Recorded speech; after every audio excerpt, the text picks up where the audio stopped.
This presentation is on 2023 big game hunting season proposals for the Green River region in the Mountain View Kemmerer Wildlife Biologist District. So an overview of the state, the Green River region is in the southwest corner,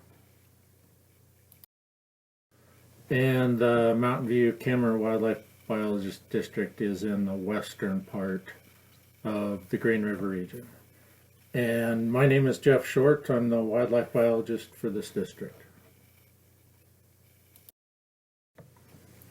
So first we'll talk about antelope in chapter 5.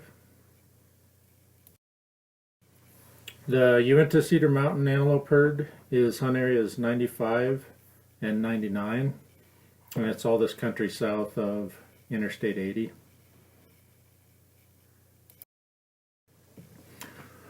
So for this herd, it is managed under recreational management, and we do have a population objective of 10,000.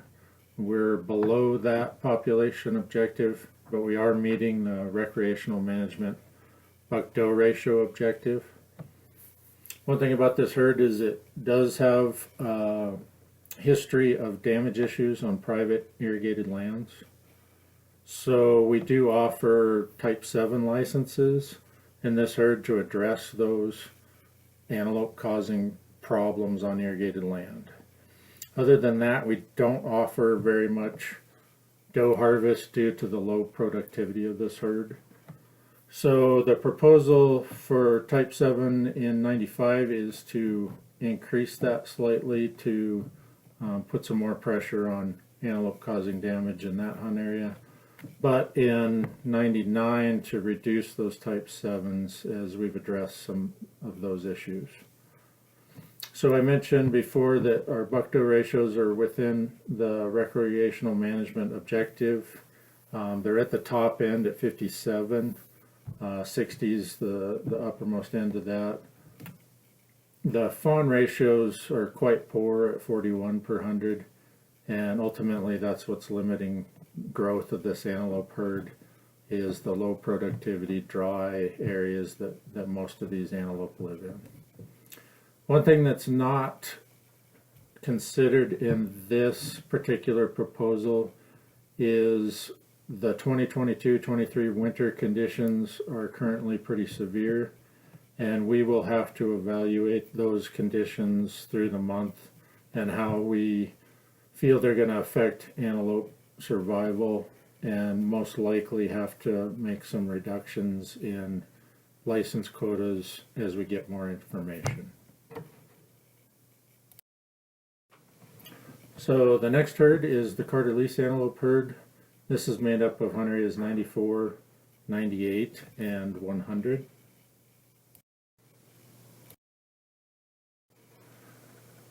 For the Carter Lease herd, this is also managed under recreational management. It does have some unique situations in hunt areas 98 and 100. We hunt those fairly aggressively to try to limit antelope numbers due to competition concerns with Wyoming range mule deer winter range. We don't want a lot of extra shrub browsing going on those important mule deer winter ranges. Now 94 is more traditional antelope habitat, and we have a numerical objective there. We're currently above that objective. We are within the buck-doe ratio range for recreational management at 61 per 100.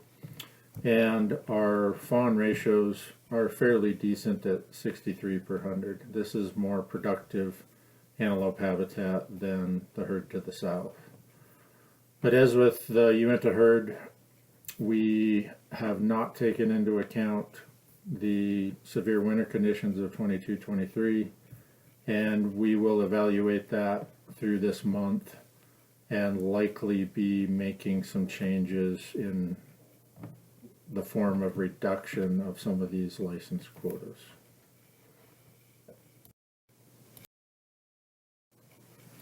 The next chapter is chapter 6 on deer.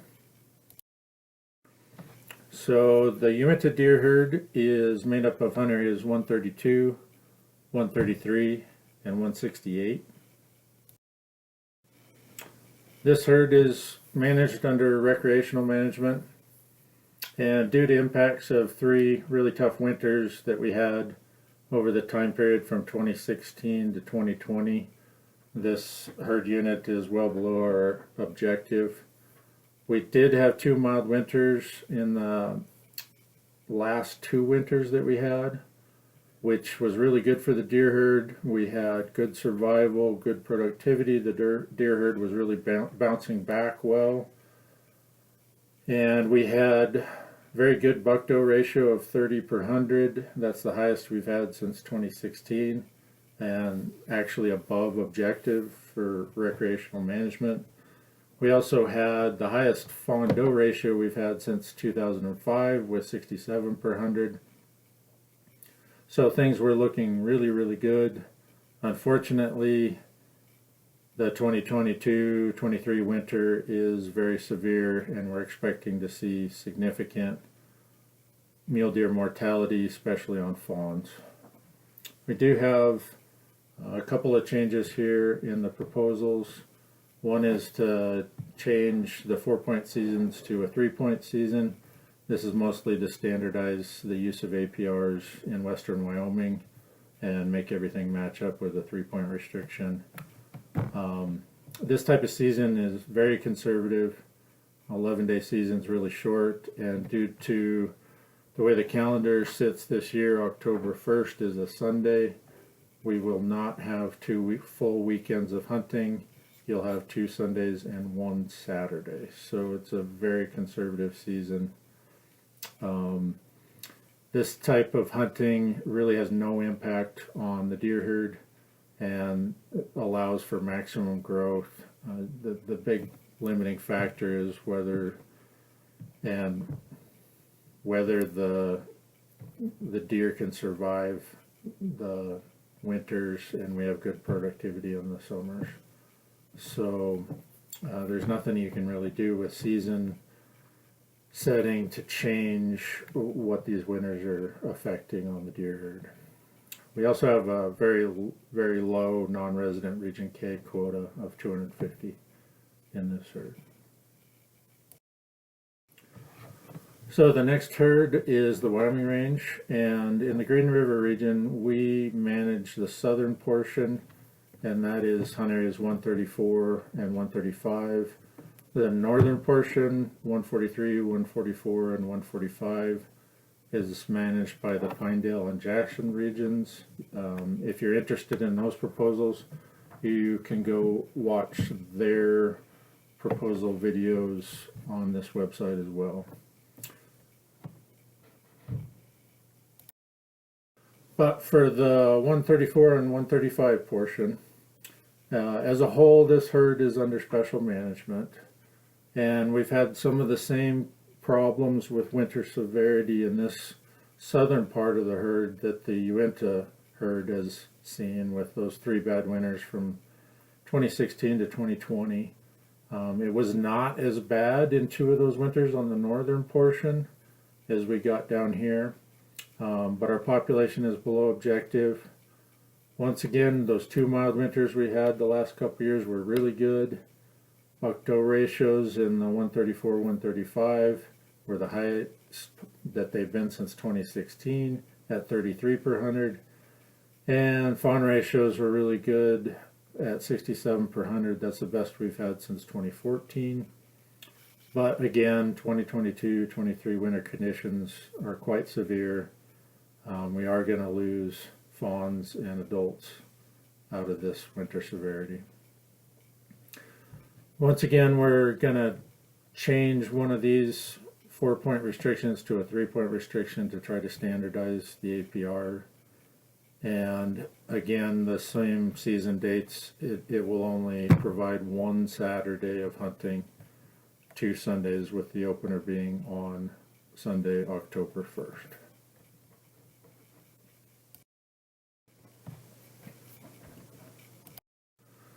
Chapter 7 is elk. So the first herd in this district is the Uinta elk herd. And that's made up of hunt areas 106 and 107. That's all the country south of Interstate 80. So in this herd, it's an interesting herd because the Wyoming portion is just part of a biological herd that's mostly in Utah in the Uinta Mountains. And one of our main concerns here is to provide hunter opportunity, but also limit winter damage to stored hay. We have a lot of elk that come out of Utah. We don't have as much public land to winter those elk on in this part of the state, so it becomes challenging. We've also seen changes in land ownership that have complicated management through reduced access for elk hunters.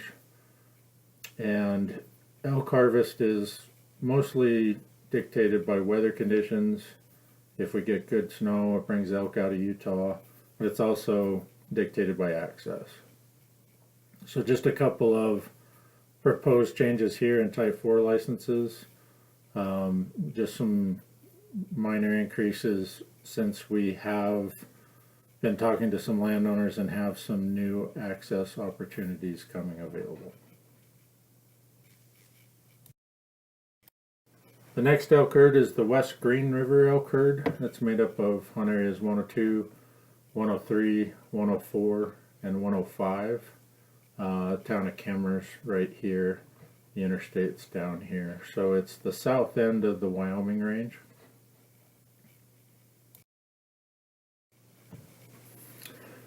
In this herd unit, we do have a numerical objective. We are above objective in this herd. It's been a few years since we've flown a siteability survey, but due to ground counts that we've done during this tough winter, we do know that we're still above our objective of 3,100 elk. So we do have some proposed increases in antlerless elk harvest to try to get this herd down a little bit towards objective. And those proposed increases are both done through increases in the general antlerless only portion of the seasons in 102, 103, and 104, but also increases in Type 6s and Type 7s in those hunt areas as well. So our bull ratios are fairly good at 26 per 100. Calf ratios are always hovering in the low 30s to 35, which is plenty good enough for elk herd. They have really high survival on their calves. We are experiencing that same severe winter on elk winter ranges for this winter, and we have been watching that. We had to go into emergency feeding situations in multiple areas in this herd unit to draw elk away from cattle feed lines and stored hay.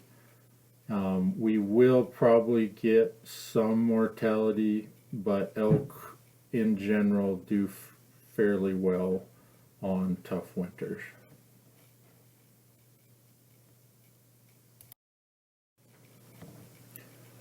The next species is moose, chapter 8.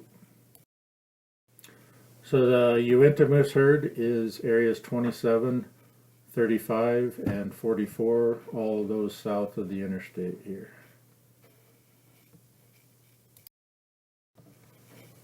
For the Uinta moose herd, we have very, very few changes proposed here. Everything that we have for moose hunt changes proposed is all due to balancing out resident and non-resident license allocation due to the recent change from an 80-20 split between residents and non-residents to a 90-10 split between residents and non-residents.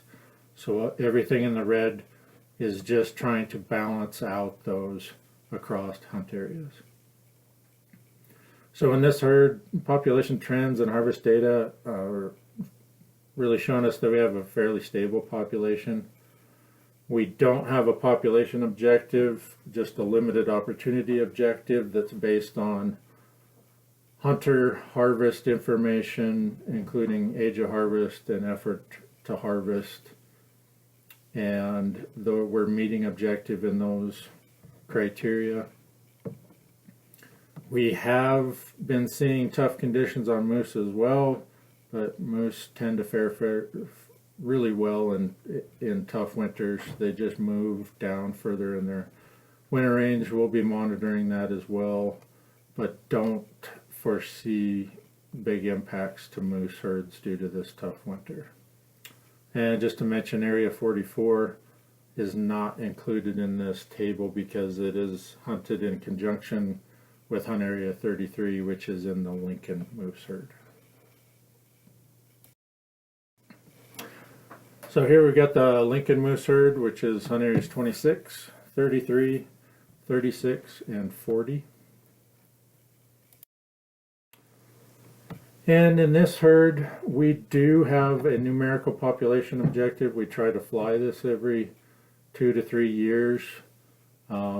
We just recently did a survey last week. We don't have those final numbers, but still anticipate that we're below the objective of where we want to be.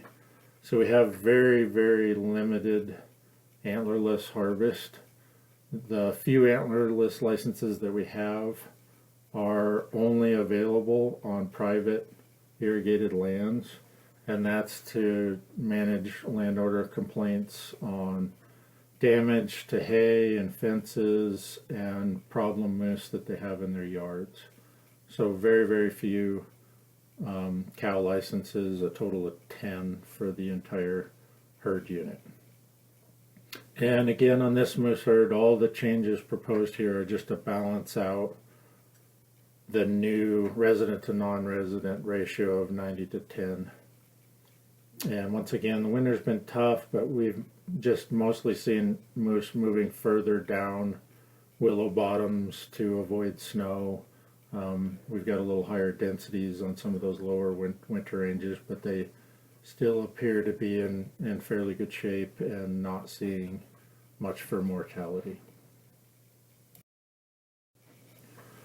So I wanted to talk more about how severe this winter is that we're experiencing. I'm sure if you live in this part of the world, you're just as sick of it as I am, and it's been really bad. It's not just the snowpack in the mountains, it's the lack of sunshine earlier in the year to melt off south and west facing slopes. We had less wind in the first part of the winter. We didn't get a lot of the ridge tops blown off that we usually do. And a lot of these winter ranges don't look like winter range at all this year. So animals have really struggled. When they can, they try to move to new areas, but that's always limited.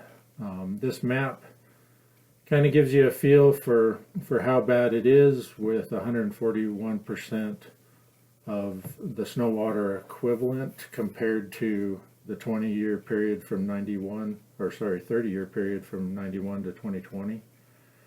And that's in the Bear River drainage over here, and then in the Hams Fork and Lower Green, we're looking at 135%. And I don't think that actually truly shows how tough it is on winter ranges, because just the fact that the snow came early on those low ranges and stayed throughout this winter, I don't think is completely quantified in these numbers. So it's pretty tough out there. Here's some data that shows a little bit more about how winter severity is affecting deer right now. So we've got a new program across the state where we have 5 different mule deer herd units with pretty high sample size of radio collars targeted at estimating survival. And those herds are North Bighorns, Upper Shoshone, Sweetwater, Laramie Mountains, and Wyoming Range. And this graph here on the left is for doe survival. And these aren't completely comparable because the start dates are different. and that can alter your ability to compare those to each other. But let's just focus in on the Wyoming range here. Those colors were put on fairly early. It was about December 20th, I believe. And we had fairly good survival, and then we started dropping off here over the last month. And right now we're at 82.8% survival on our adult doe adult doe collared mule deer. 82 is a fairly average number for the complete winter, but it is fairly high for this time of year. Usually adults can survive with the fat on their backs through into April. So we're seeing a fair amount of mortality at this point in time as of March 13th to be at 82.8%. I expect that to go down, probably going to hit the 70%, maybe 60%, which is low for adult survival. Now looking at juvenile survival, this is where you really see impacts from a bad winter. Same thing here, you can't totally compare the Wyoming range to these other ones because the start date was different. There could have been significant mortality that happened over that time period. But just looking at the Wyoming range, we are currently only at 27.2% survival on juveniles, which is fawns that were born in June of 2022. So we're trying to recruit these fawns into the adult population to become bucks and does that will breed. And that's a really important part of growing a population. When you lose this much, it certainly sets you back. Unfortunately, there's nothing you can do about it, and I anticipate that number dropping down below 10% when everything's all said and done. So one thing that's really important with these season setting proposals is that we would really like to get your comments and suggestions. Please either submit those online at this link. You can jot that down, or you can find it on our website, or you can make them in writing and mail them to us at our Casper office. Just make sure that you get all comments submitted to us by 5 p.m. on March 29th. And these are important because those have to be compiled and looked at, and then those get sent on to the commission as well as Game and Fish looking at them. So if you have any additional questions or need clarification on any of this, please give us a call. You can either call the Green River office and ask for Sean or Todd, and another option is to call the local folks in Uintah County. That'd be Alan DeRue, the game warden out of Mountain View, Heather Sterling, the game warden out of Evanston, or myself, biologist out of Bridger Valley. And then in southern Lincoln County, currently the Kemmerer Game Warden District is vacant. We have somebody that'll be showing up there next month. But Cody Schoonover is available in Cokeville. He's the game warden up there, and then I'm the biologist for that stuff as well. So thanks for listening, and just let us know if you have any questions.